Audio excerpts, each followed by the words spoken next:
इसीलिए श्रावकाचार में 4 पुरुषार्थ में धर्म पुरुषार्थ पहले कहा गया। धर्म का पुरुषार्थ जिंदगी भर होना चाहिए, वो तो है ही, लेकिन उम्र में भी बंटवारा किया गया है। 100 बरस यदि किसी को जीना है तो 25 बरस पहला धर्म पुरुषार्थ ब्रह्मचर्य आश्रम कहा है। इसे कौन सा आश्रम कहा है? ब्रह्मचर्य आश्रम। कुमार काल ब्रह्मचर्य आश्रम में रह करके धर्म के संस्कारों को अर्जित करने की उम्र, ज्ञान को अर्जित करने की उम्र। फिर गृहस्थ बनेगा, धंधा पानी करेगा, अर्थ पुरुषार्थ करेगा, परिवार को बसाएगा, पैसा कमाएगा, फिर अपनी परंपरा को आगे बढ़ाएगा और अंत में फिर संन्यास आश्रम। ब्रह्मचर्य आश्रम पहला, गृहस्थ आश्रम दूसरा, वानप्रस्थ आश्रम तीसरा और संन्यास आश्रम चौथा। जीवन में चारों आश्रम एक गृहस्थ के जीवन से जुड़ना चाहिए,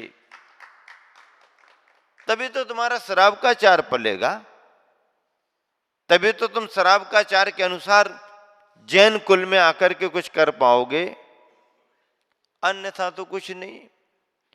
धर्म पुरुषार्थ का पहला स्थान, अर्थ पुरुषार्थ को दूसरे नंबर पर रखा, काम पुरुषार्थ और अंत में मोक्ष पुरुषार्थ। कैसा क्रम बनाया है आचार्यों ने, चरणबद्ध तरीके से श्रावकाचार का कथन एक गृहस्थ के लिए। हाँ, तो कसायों की तीव्रता न हो पाए, उन पर हमारा नियंत्रण बना रहे, इसके लिए ही श्रावकाचार में सारे सूत्र लिखे गए हैं। उफान आ रहा है कसाय का, तो समन किससे होगा? देव, शास्त्र और गुरु की सन्निधि से समन होगा। गुरुवर आचार्य ने मूकमाटी में लिखा है, गुरु के सानिध्य का महत्व क्या है? संत समागम की यही तो सार्थकता है कि संसार का अंत दिखने लगता है, हुआ नहीं है, दिखने लगता है। संत समागम की यही तो सार्थकता है कि संसार का अंत दिखने लगता है। महाराज के पास आकर के बैठे हो, 2 शब्द सुने, ख्याल में कुछ बातें आईं, परिणाम निर्मल और सरल हुए, अभी संसार खत्म नहीं हुआ, लेकिन ऐसा लगने लगता है कि अब मैं भी अपने संसार को खत्म कर सकता हूं।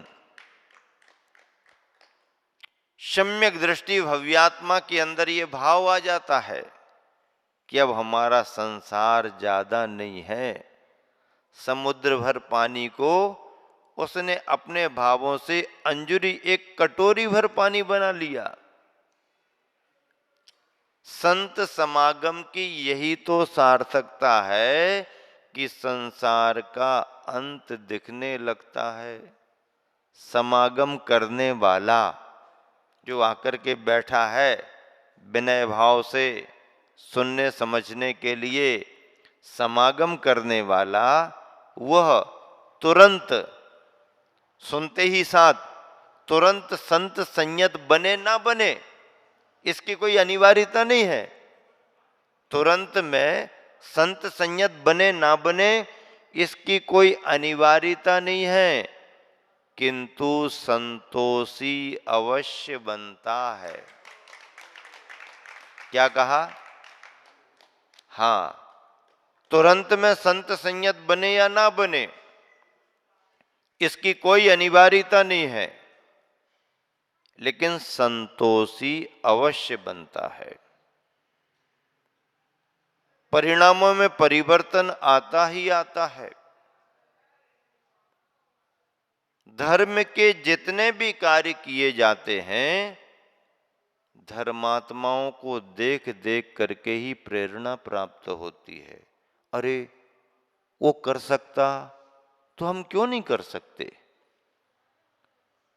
उसके परिवार में भी ढेर सारी परेशानियां हैं, फिर भी वह कर रहा है, तो हमारे पास तो ऐसी कोई परेशानियां भी नहीं है, हमें भी करना चाहिए, हम क्यों नहीं कर सकते? क्रोध को क्रोध से शांत नहीं किया जा सकता, क्रोध को मुस्कुरा करके क्षमा से शांत किया जा सकता है। जय हो।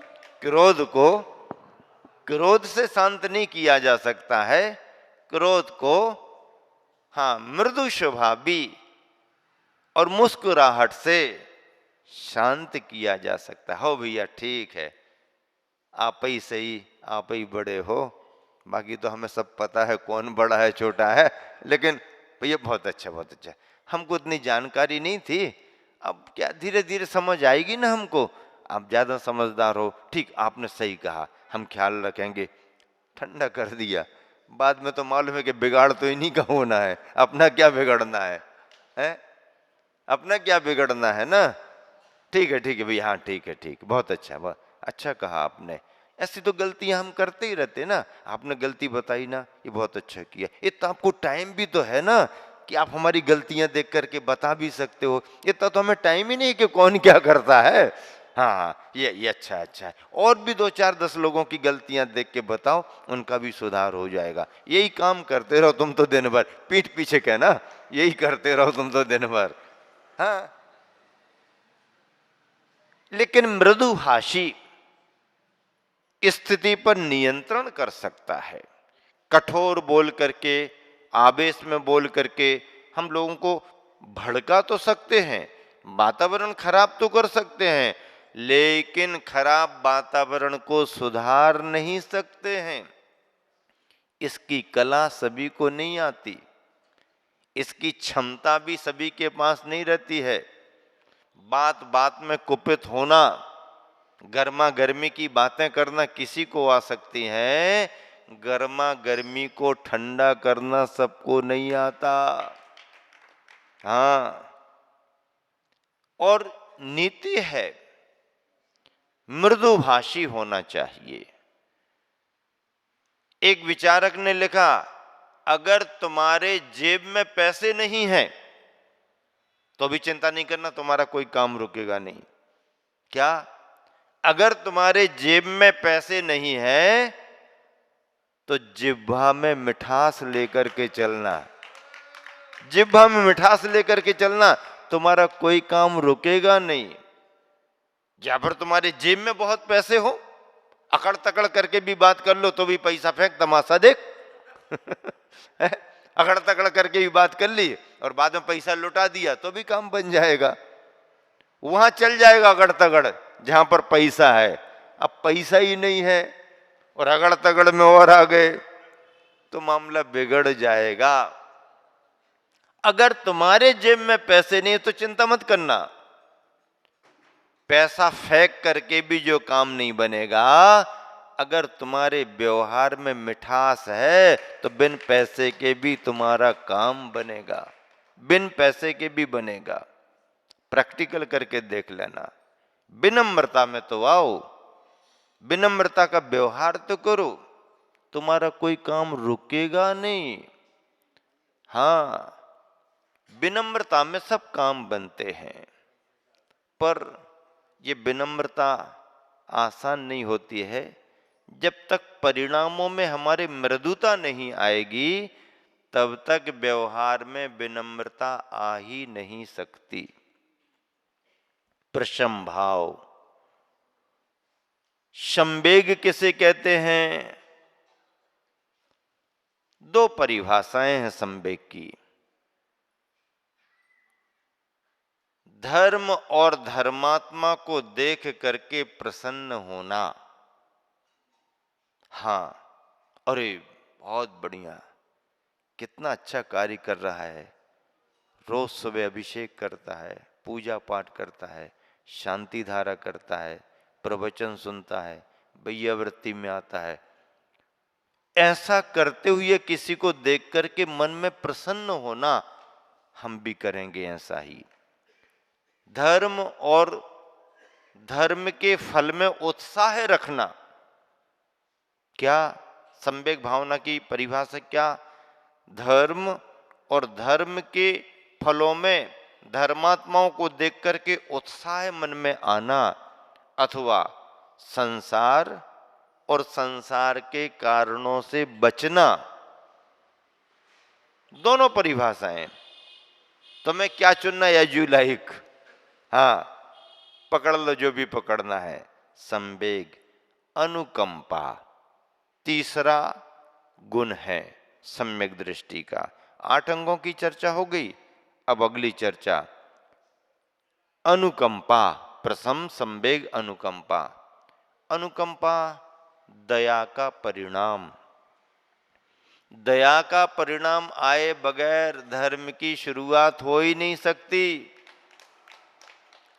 और इस दया के संस्कार को जैनी बच्चे को घुट्टी में पिलाया जाता है, घोंट घोंट करके।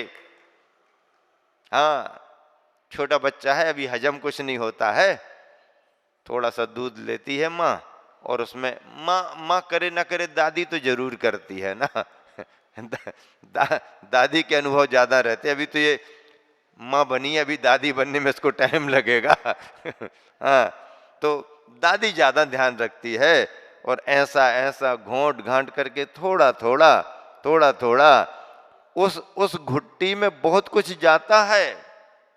हाँ, तो ये अनुकंपा जो है, जैन कुल में जन्म लिया है, अभी कुछ समझता नहीं है, लेकिन बड़े बुजुर्ग परिवार के मुखिया जन ऐसी घुट्टी घोंट घोंट करके उसको देते हैं कि अपने कुल कुटुंब में अहिंसा का संस्कार रहता है।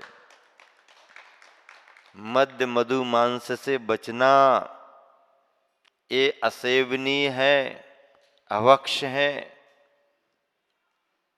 जीव हिंसा पर आधारित हैं।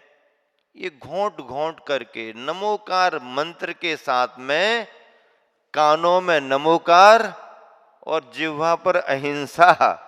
हाँ, ये खाना नहीं, ये ठीक नहीं, ये हमारे रसोई घर में आ नहीं सकता, ध्यान रखना, ये इस कुल में नहीं, ये सावधानी होना। हाँ, इसी सावधानी और इसी आचरण के कारण जैनी की पहचान आज भी पूरी दुनिया में बनी हुई है। संस्कार के कारण, नेम प्लेट के कारण नहीं, बैच बिल्ला के कारण नहीं, मुकुट साफे के कारण नहीं, हाँ उसके कारण नहीं। किसके कारण पहचान बनी है? तुम्हारे आचरण के कारण तुम्हारी पहचान बनी है। विवेकानंद जी